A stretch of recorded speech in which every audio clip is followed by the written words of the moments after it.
क्या आप जानते हो, बसंत पंचमी के दिन अगर आप बाबा श्याम से कुछ मांगने जा रहे हो और ये एक छोटा सा काम नहीं किया तो आपकी प्रार्थना अधूरी रह सकती है। और अगर आपने ये काम कर लिया तो आपकी एक एक इच्छा की लाइन जैसे बाबा के दरबार में फास्ट ट्रैक हो जाती है। और सुनो, आज की वीडियो के आखिर में मैं आपको एक ऐसा श्याम सीक्रेट मंत्र बताऊंगी जो आम लोग नहीं जानते, लेकिन जो जानते हैं वो कहते हैं उस दिन से हमारे घर की हवा ही बदल गई। तो वीडियो को स्किप मत करना, वरना आप वही मिस कर देंगे जो आपकी किस्मत का टर्निंग पॉइंट बन सकता है। तो चलिए शुरू करते हैं। जय श्री श्याम दोस्तों, आप देख रहे हैं मैजेस्टिक मंत्रास। सबसे पहले जानते हैं कि बसंत पंचमी क्यों स्पेशल है। देखिए दोस्तों, बसंत पंचमी सिर्फ पीला पहन लो, पतंग उड़ा लो, वो वाला दिन नहीं है। ये दिन होता है नई ऊर्जा का। नई ऊर्जा यानी नई शुरुआत, नई पॉजिटिविटी और अंदर से एक अलग सा रिचार्ज। चारों तरफ बसंत का माहौल, फूल, खुशबू, रंग, मतलब नेचर भी कह रहा होता है अब उठो, अब बदलो, अब खिलो। और इसी दिन मां सरस्वती की पूजा होती है, ज्ञान, बुद्धि, कला और वाणी की देवी। मतलब आपकी सोच, आपकी वाणी और आपका इरादा, सबका असर इस दिन बहुत तेज हो जाता है। अब सोचो, जब ये दिन मन और वाणी को पावर देता है और आप उसी दिन बाबा श्याम के सामने जाकर मांगते हो, तो आपकी मांगी हुई मांग केवल शब्द नहीं रहती, वो आपकी एनर्जी बन जाती है। और यही आता है वो एक काम जो आपको मांगने से पहले जरूर करना है। वो एक काम है, यानी मांगने से पहले आपको एक बार अपने शब्दों और अपने इरादों को साफ करना है। बहुत लोग क्या करते हैं, दरबार में जाते हैं और सीधा लिस्ट खोल देते हैं। बाबा ये दे दो, वो दे दो, वो भी चाहिए, ये भी चाहिए। लेकिन दोस्तों, बाबा श्याम कोई दुकानदार नहीं है कि आप ऑर्डर दे रहे हो। वो तो अपने भक्त की भावना देखते हैं। और बसंत पंचमी पर तो वाणी बहुत तेज बन जाती है। इसलिए अगर आपकी वाणी में शिकायत, जलन, नेगेटिविटी या किसी के लिए बुरा भाव है, तो आपकी इच्छा के साथ साथ वो चीज भी आपके जीवन में बढ़ सकती है। तो मांगने से पहले 1 मिनट का ये काम करना है। अब ध्यान से सुनना, ये बहुत आसान है लेकिन बेहद पावरफुल है। जहां भी हो आप, घर, मंदिर या खाटू श्याम जी का दरबार, बस आंखें बंद करो और एक गहरी सांस लो। धीरे से मन में कहो, बाबा श्याम, मुझसे जाने अनजाने में जो भी गलत बोला गया, जो भी गलत सोचा गया, मुझे माफ कर देना। और बोलो, आज बसंत पंचमी के दिन मैं अपनी वाणी को शुद्ध करता हूं या शुद्ध करती हूं। मैं किसी को अपशब्द नहीं बोलूंगी, मैं किसी का दिल नहीं दुखाऊंगी, मैं ईर्ष्या, जलन और द्वेष को छोड़ती हूं या छोड़ता हूं। बस इतना बोलकर आपका अंदर का सिस्टम रीसेट हो जाता है। और फिर जब आप मांगते हो तो आपकी प्रार्थना शुद्ध चैनल से जाती है। जैसे आवाज साफ हो तो कॉल भी क्लियर आती है, समझे? अब लोग बसंत पंचमी पर क्या गलती करते हैं? मैं सच बताऊं, अधिकांश लोग इस दिन 3 सबसे बड़ी गलतियां करते हैं।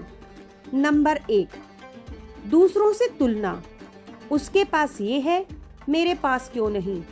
ये सोच आपकी ऊर्जा काट देती है। गलती नंबर 2, मांगते वक्त रोना धोना। मेरे साथ ही ऐसा क्यों? भाई दुख बताना गलत नहीं, लेकिन पीड़ित वाली एनर्जी में मांगोगे तो वही बढ़ेगी। और गलती नंबर 3, किसी का बुरा सोचकर मांगना। बाबा उसे सबक सिखाओ, ये तो सबसे बड़ा नुकसान है, क्योंकि जो ऊर्जा आप भेजते हो वो पहले आपको ही जलाती है। इसीलिए बसंत पंचमी पर बाबा श्याम से मांगने से पहले वाणी की शुद्धि का काम सबसे जरूरी है। मैं आपको एक छोटी सी कहानी बताती हूँ। एक बार एक लड़का था, नाम था उसका राहुल। हर साल बसंत पंचमी पर वो बाबा श्याम के सामने जाता था और एक ही बात मांगता कि बाबा मेरी नौकरी लगवा दो, बस नौकरी लगवा दो। लेकिन साल गुजरते गए, कुछ नहीं हुआ। वो अंदर ही अंदर चिड़चिड़ा हो गया। घर पर छोटी छोटी बातों पर झगड़ा, दोस्तों से कटु शब्द और मन में शिकायतें। एक दिन उसकी माँ ने बस इतना कहा कि बेटा, बाबा से मांगने से पहले तू अपनी जुबान संभाल ले, तेरे शब्दों में तो आग भरी पड़ी है। उस दिन बसंत पंचमी का दिन था। राहुल बाबा के दरबार में गया। उसने पहली बार मांगने से पहले कहा कि बाबा, आज से मैं किसी का बुरा नहीं सोचूंगा और मैं अपनी वाणी को साफ कर रहा हूँ। मुझसे जो भी गलत हुआ माफ कर देना। और फिर उसने नौकरी नहीं मांगी। उसने बस ये मांगा कि बाबा मुझे इतना योग्य बना दो कि मैं अपनी दुनिया बदल सकूं। बस कहते हैं उसी महीने उसे एक ऐसा मौका मिला और धीरे धीरे तो उसकी लाइफ बदलने लगी। क्यों? क्योंकि जब वाणी और भावना साफ होती है तो भगवान भी कहते हैं कि अब ये पूरी तरह तैयार हैं। अब मैं बताती हूँ कि बसंत पंचमी पर बाबा श्याम से क्या मांगे। अब ये मत समझना कि मांगना गलत है। मांगो, बिल्कुल मांगो, लेकिन स्मार्ट तरीके से। कुछ ऐसी चीजें मांगो जो आपकी लाइफ की जड़ बदल दे। नंबर 1, बाबा मुझे सही निर्णय लेने की बुद्धि दो। नंबर 2, मुझे बाबा आलस से निकाल दो। नंबर 3, बाबा मेरे घर में शांति और प्रेम बनाए रखो। नंबर 4, मेरे कर्म सुधर जाएं। नंबर 5, मुझे गलत संगति से बचा लो। और नंबर 6, बाबा मेरी वाणी मधुर कर दो। और हाँ, अगर आपको धन चाहिए तो ये कहो, बाबा मुझे धन के साथ साथ उसे संभालने की समझ भी देना, क्योंकि पैसा आ जाए और समझ ना हो तो आया हुआ पैसा भी चला जाता है। आपने देखा होगा कि लोग इस दिन पीला वस्त्र पहनते हैं, लेकिन पीला सिर्फ कलर नहीं है दोस्तों। पीला मतलब उम्मीद, ऊर्जा, नएपन का सिग्नल। तो अगर आप पीला पहन रहे हो तो साथ में ये भी कर लो, पीले रंग का भाव अपने अंदर भी लाओ। मतलब उस दिन अपने अंदर ये रखो कि मैं नई शुरुआत कर रहा हूं। कई लोग पीला पहनकर भी अंदर से काला सोच रहे होते हैं और फिर कहते हैं कुछ हुआ ही नहीं। बाबा कहते हैं रंग कपड़े का नहीं, मन का देखता हूं। अब मैं आपको ऐसे 3 काम बताती हूं जो आप बसंत पंचमी वाले दिन जरूर करें। नंबर 1, सबसे जरूरी है अपनी वाणी शुद्धि का संकल्प लेना, जो मैंने अभी आपको बताया। नंबर 2, किसी भी एक की मदद करना, किस छोटी सी, चाहे किसी को खाना दे दो, किसी को पानी, किसी को किताब, पेन पेंसिल या किसी को सम्मान से बोल दो। बसंत पंचमी पर यह बहुत बड़ा पुण्य बनता है। और तीसरा काम, 1 मिनट का जाप, सिर्फ 1 मिनट।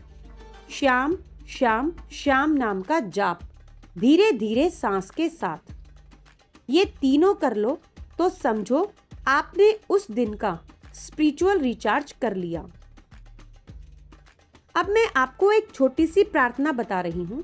जिसे आप मांगने से पहले बोलोगे तो सच में एक अंदर से अलग ही फील आएगा। बाबा श्याम, मैं आपके दरबार में खाली हाथ आया हूं या आई हूं, लेकिन मेरा विश्वास भरा हुआ है। मेरी वाणी शुद्ध हो, मेरा मन साफ हो और मेरी इच्छा आपके नियम में पूरी हो। जो मेरे लिए सही है वो मुझे दे देना और जो मेरे लिए गलत है उससे मुझे बचा लेना। जय श्री श्याम। बस ये प्रार्थना आपके अंदर का डर कम करती है और भरोसा बढ़ाती है। तो दोस्तों, अगर आपको ये बात अंदर तक लगी है तो कमेंट में बस लिख देना, वाणी शुद्ध, श्याम सिद्ध। मैं दिल से आपके लिए प्रार्थना करूंगी। और इस वीडियो को अपने उन दोस्त, भाई या बहन को शेयर कर देना जो हर बार मंदिर जाता है लेकिन फिर भी लाइफ में फंसा हुआ महसूस करता है। क्योंकि कई बार समस्या किस्मत की नहीं होती, समस्या होती है हमारी वाणी और हमारी सोच की। अब आखिरी बात सुनो। बसंत पंचमी पर बाबा श्याम से मांगने से पहले ये एक काम इसलिए जरूरी है क्योंकि बाबा आपको चीजें देने से पहले आपको उस चीज के लायक बनाते हैं। जब आपकी वाणी साफ होती है तो आपके रिश्ते सुधरते हैं। रिश्ते सुधरते हैं तो घर में शांति आती है। शांति आती है तो दिमाग सही चलता है और दिमाग सही चलता है तो फैसले सही होते हैं और फैसले सही होंगे तो किस्मत भी रास्ता दे देती है। तो इस बसंत पंचमी आप कुछ मांगने से पहले बस 1 मिनट अपने अंदर की सफाई कर लेना, अपनी वाणी को, अपने भाव को, क्योंकि बाबा श्याम को भक्ति से ज्यादा सच्चाई पसंद है। और हाँ, याद रखना, दरबार में जब भी खड़े हो अपना सिर झुकाना, लेकिन अपने सपने नहीं। बाबा श्याम आपके साथ हैं, आप अकेले नहीं हो। जय श्री श्याम। मैजेस्टिक मंत्रास के साथ बने रहो, क्योंकि यहाँ बात सिर्फ मंत्रों की नहीं, मन के परिवर्तन की होती है। धन्यवाद।